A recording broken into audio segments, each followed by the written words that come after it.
सभी शिक्षक साथियों को मेरा प्रणाम और मेरे इस चैनल में पुनः आपका स्वागत है। साथियों, आपके विद्यालय में कहीं से भी कोई भी छात्र आता है तो उसको नामांकन करना अब बहुत आसान हो गया है, क्योंकि यूडाइस प्लस स्टूडेंट मॉड्यूल 2024-25 में एक नया अपडेट आ चुका है जिसका नाम है रिक्वेस्ट मैनेजमेंट। ये रिक्वेस्ट मैनेजमेंट क्या है और इस पर आपने कैसे काम करना है, प्रत्येक विद्यालय को इस पे काम करना है, क्योंकि शिक्षा मंत्रालय भारत सरकार द्वारा नोटिफिकेशंस आ चुका है कि आपने जो भी रिक्वेस्ट आपके विद्यालय में आती है तो उसे रिजॉल्व करना है अपने स्तर से। तो साथियों, ये वीडियो बहुत इंपॉर्टेंट होने वाली है, लाइव डेमो के साथ मैं बताने का प्रयास करूंगा। तो यदि आप इस चैनल में नए हैं तो जरूर इसको सब्सक्राइब कीजिएगा ताकि इस तरह की इंफॉर्मेटिव वीडियोस आपको मिलते रहे और आपका काम हो जाए बहुत आसान। तो साथियों, सबसे पहले हम देखते हैं कि यदि आपके स्कूल में कोई छात्र आता था इससे पूर्व में, तो आपको उसे ड्रॉप बॉक्स से आपको क्या करना पड़ता था, उसे इंपोर्ट करना पड़ता था पुराने स्कूल से।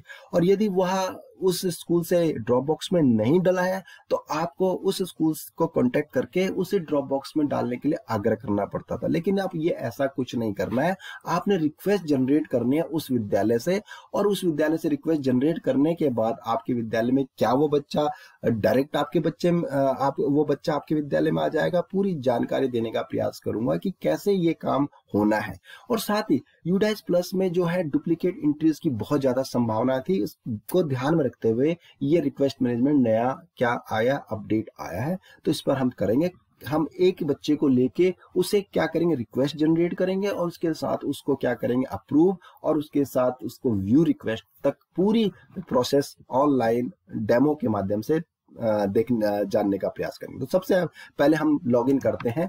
जैसे कि रिक्वेस्ट मैनेजमेंट हमारे 3 आपके रिक्वेस्ट होंगी, generate request, approve request and view request. ये क्या है, इस पर हम डिटेल में चर्चा करने वाले हैं आज की वीडियो में। तो हम लॉगिन कर लेते हैं एक स्कूल को। तो जैसे मैंने लॉगिन कर लिया है इस स्कूल को, तो यहाँ देखिए आप एक रिक्वेस्ट मैनेजमेंट से एक यहाँ पर देखिए आपको ये डैशबोर्ड पे दिखाई देने वाला है। तो ये क्या है, तो जैसे ही हम रिक्वेस्ट मैनेजमेंट पे क्लिक करते हैं तो हमारे को ये 3 रिक्वेस्ट दिखती हैं, जिसपे कि हमें व्यू रिक्वेस्ट होती है। हमें प्रत्येक विद्यालय को देखने कि आपके विद्यालय में किसी तरह से कोई रिक्वेस्ट तो नहीं आई है, तो उसे अप्रूव करना है या रिजेक्ट करना है, ये दूसरा ऑप्शन है। और तीसरा, अगर यदि आपको आपके विद्यालय में कोई बच्चा आया तो उसके लिए रिक्वेस्ट जनरेट करनी है पुराने विद्यालय में कि आप इसे जल्दी से जल्दी रिलीज करिए। तो ये रिलीज के लिए जनरेट रिक्वेस्ट है। तो हम चलते हैं आगे, कैसे ये काम होना है। तो सबसे पहले हम एक एग्जांपल ले लेते हैं। हमने क्या करना है, व्यू रिक्वेस्ट देखनी है। तो सबसे पहले हम जैसे ही अपना लॉगिन करेंगे अपने विद्यालय को, तो रिक्वेस्ट मैनेजमेंट में हमने जैसे ही क्लिक किया तो यहाँ पर व्यू रिक्वेस्ट को क्लिक किया तो यहाँ पर देख पा रहे हैं आप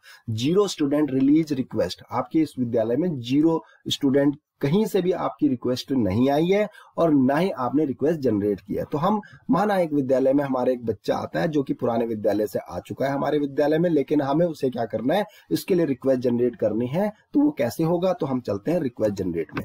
तो हमने रिक्वेस्ट जनरेट को क्लिक किया और जैसे क्लिक किया तो यहाँ पर इस तरह से आपको प्लेटफॉर्म दिखने वाला है।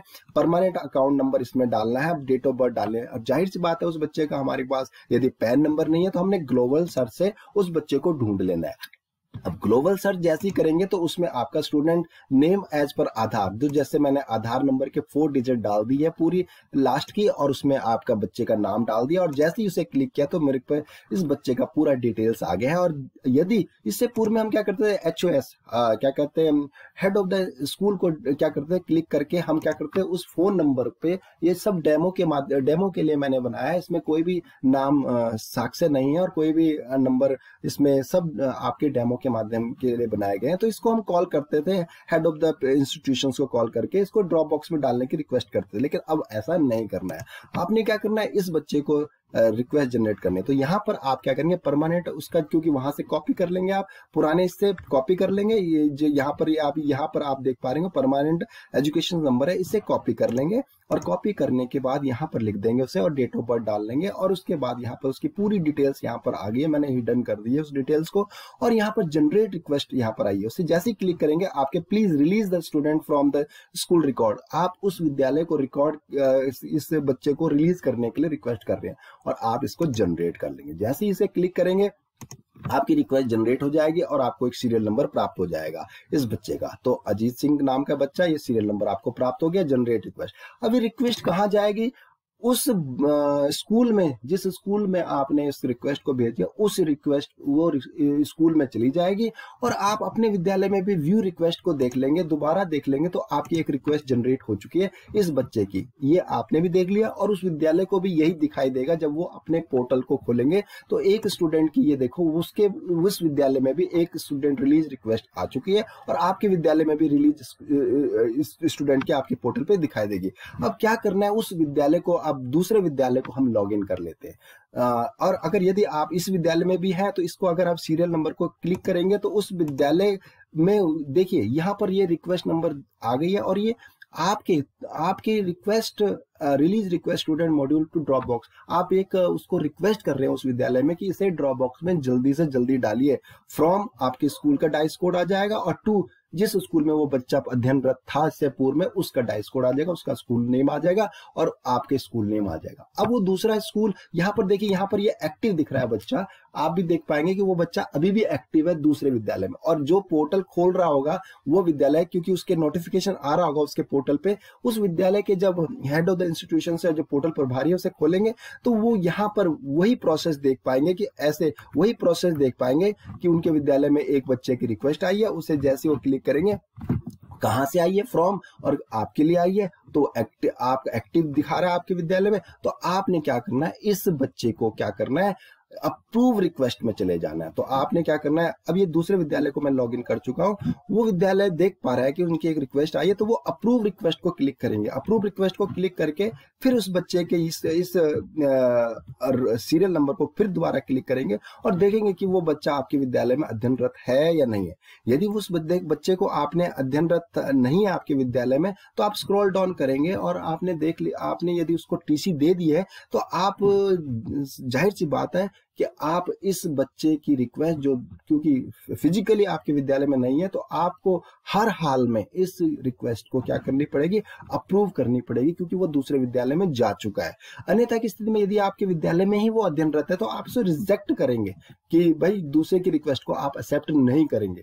तो जैसे, क्योंकि आप जैसे अगर एक्सेप्ट करने वाले अप्रूव रिक्वेस्ट करेंगे तो वो ड्रॉप बॉक्स में चला जाएगा, आपके विद्यालय से इनएक्टिव हो जाएगा। तो इसको बड़े ध्यान से करना है, आपने अप्रूव रिक्वेस्ट कर दी है क्योंकि वो आपके विद्यालय से जा चुका है। तो अब जैसे अप्रूव रिक्वेस्ट करेंगे तो ये आपका ड्रॉप बॉक्स मिनो खुल जाएगा और ये ड्रॉप बॉक्स मिनो खुल जाएगा, ऑटोमेटिकली आप ड्रॉप बॉक्स मिनो में शिफ्ट हो जाएंगे और यहाँ पर उसका पिन नंबर आ जाएगा। और ड्रॉप बॉक्स मिनो में जैसे आप स्क्रॉल डाउन नीचे करेंगे उस बच्चे का पूरा डिटेल्स यहाँ पर दिखाई देगा, क्योंकि वो आपके विद्यालय से जा चुका है। और नीचे देखेंगे तो 3 ऑप्शंस खुल चुके होंगे, जिसमें कि आपने left school already with TC को क्लिक कर देना है और उसके बाद आपकी यहाँ पर आपका भी ये दिखाएगा कि हाँ, आप कंफर्म करना चाहते हैं इस बच्चे को ड्रॉप बॉक्स से में डालना चाहते हैं और ड्रॉप बॉक्स में ये बच्चा चला जाएगा। तो उसके बाद आपका यहाँ पर लेफ्ट, या फिर रिमार्क भी लिखेंगे, लेफ्ट स्कूल विद टीसी या कुछ भी आप लिखना चाहते हैं, और डेट और यहाँ पर रीजन डाल लेंगे और यहाँ कैप्चा डालते हुए और कौन सी क्लास में था, ये कौन से सेक्शन में था, इसको सबमिट कर देंगे। जैसे ही सबमिट करेंगे,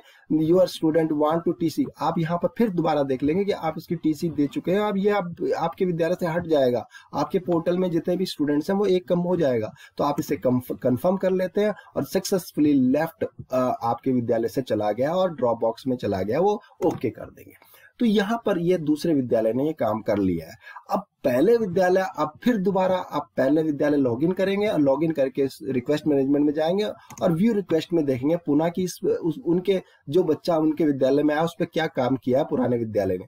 तो जैसे व्यू रिक्वेस्ट में आप क्लिक करेंगे तो फिर दोबारा वही पोर्टल इसी तरह से खुल जाएगा। फिर रिक्वेस्ट सीरियल नंबर आप इसको क्लिक करेंगे, तो जैसे ही आप इसे क्लिक करेंगे तो यहाँ पर ध्यान देंगे आप कि यहाँ पर वही रिक्वेस्ट आपने जो जनरेट की थी और जिस विद्यालय को जनरेट की थी, दोनों विद्यालय के नाम आ जाएंगे, स्कूल का, ये बच्चे का डिटेल्स, यहाँ पर पूरा बच्चे का डिटेल्स डेट ऑफ बर्थ के साथ आ जाएगा। लेकिन यहाँ पर ध्यान दीजिए, जहां पर वो एक्टिव दिख रहा था अब यहाँ पर आपको दिखेगा ड्रॉप बॉक्स मिड सेशन, यहाँ पर आपको इस तरह से दिखाई देने लगेगा रेड। इसका मतलब है कि उस बच्चे को उन्होंने क्या कर दिया, रिलीज कर दिया और वो ड्रॉप बॉक्स में आपके बच्चा उस विद्यालय के ड्रॉप बॉक्स में आ गया है।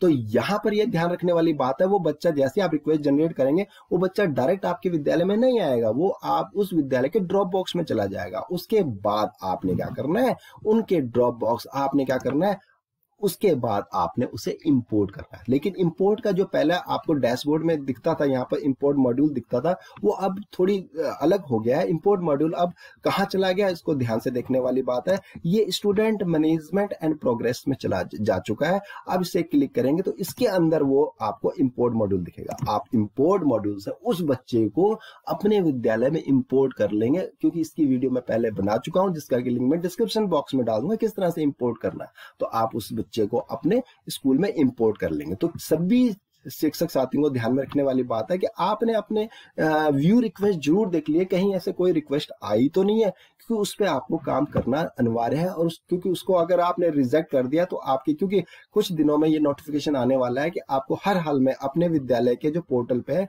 व्यू रिक्वेस्ट को रिजॉल्व करना है। तो इस तरह से इंपोर्ट मॉड्यूल से उस बच्चे को आप इंपोर्ट कर लेंगे। और ये इस तरह से इंपोर्ट विद इन स्टेट है, इंपोर्ट अदर साइड है, drop box inactive student list है। इससे जैसे कि आपने पूर्व की वीडियो में देखा है, उसे आप इंपोर्ट कर लेंगे।